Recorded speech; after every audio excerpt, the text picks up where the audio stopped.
question. No, very little. They don't like covering it. They like you in a very special way.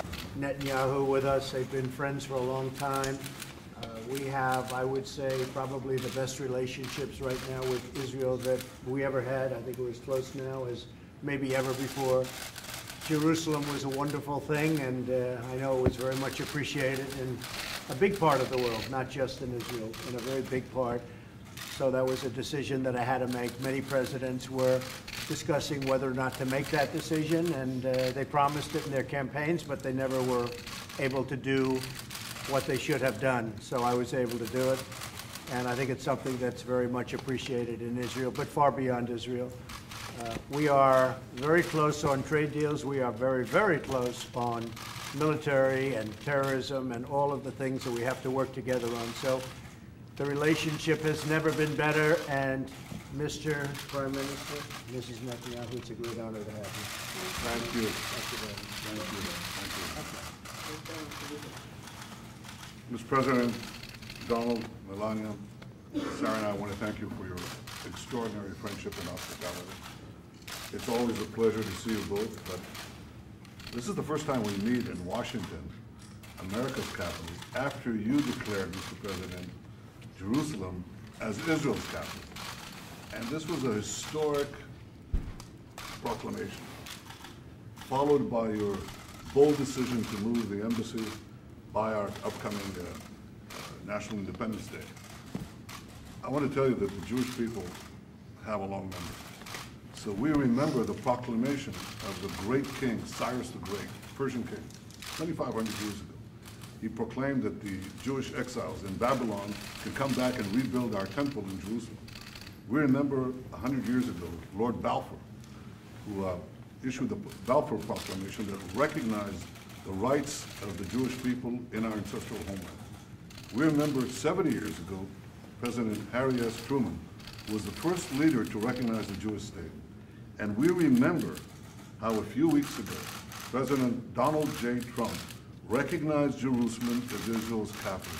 Mr. President, this will be remembered by our people throughout the ages. And as you just said, others talked about it. You did it. So I want to thank you on behalf of the people of Israel. And I also want to I look forward to our discussions on both challenges and opportunities. If I had to say what is our greatest challenge in the Middle East to both our countries, to our Arab neighbors, it's encapsulated in one word: Iran. Iran has not given up its nuclear ambitions. Came out of this nuclear deal emboldened, enriched. It's practicing aggression everywhere, including on our own borders. And I think we have to stop this country that chants death to Israel, death to America. Iran must be stopped.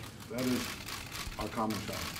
The second is seeking, because of that challenge, to exploit the opportunity for peace, because the Arabs have never been closer to Israel. Israel has never been closer to the Arabs.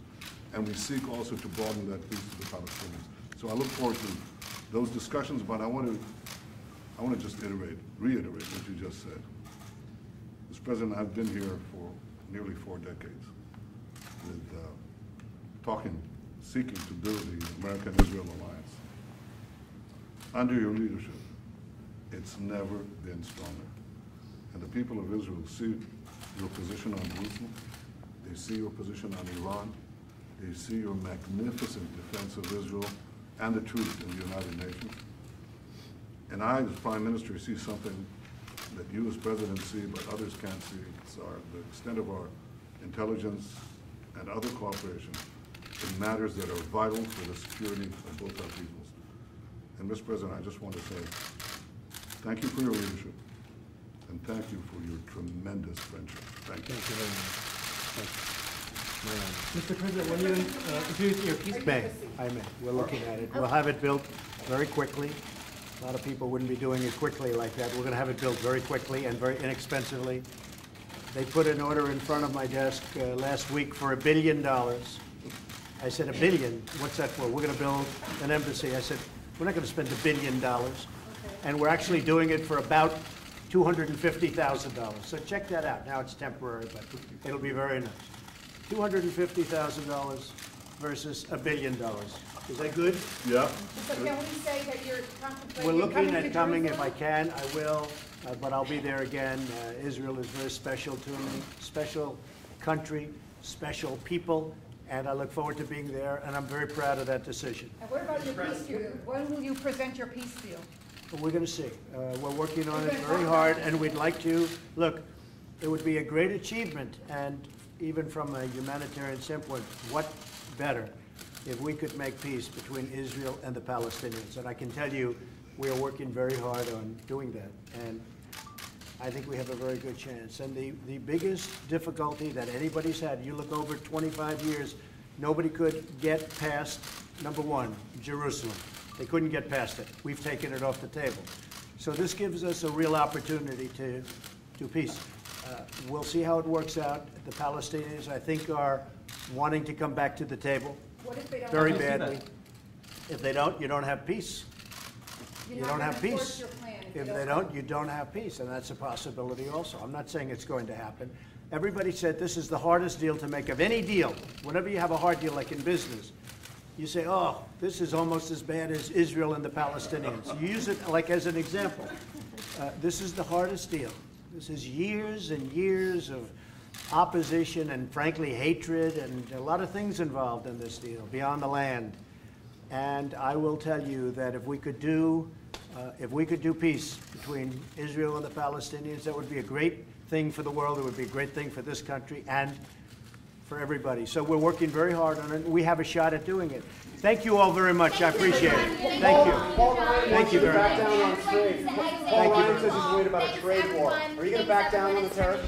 No, we're not backing down. Mexico is, we've had a very bad deal with Mexico, very bad deal with Canada. It's called NAFTA. Our factories have left our country. Our jobs have left our country for many years. NAFTA has been a disaster. We are renegotiating NAFTA, as I said I would. And if we don't make a deal, I'll terminate NAFTA. But if I do make a deal, which is fair to the workers and to the American people, that would be, I would imagine, one of the points that we'll negotiate. It will be tariffs on steel for Canada and for Mexico. So we'll see what happens. But right now, 100%, but it could be a part of NAFTA. And I understand, I just got a call from the people who are right now in Mexico City negotiating NAFTA. Mexico and really Canada want to talk about it. But if they aren't going to make a fair NAFTA deal, we're just going to leave it this way.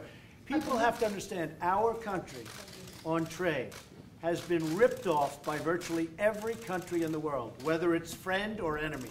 Everybody. China, Russia, and take people that we think are wonderful, the European Union.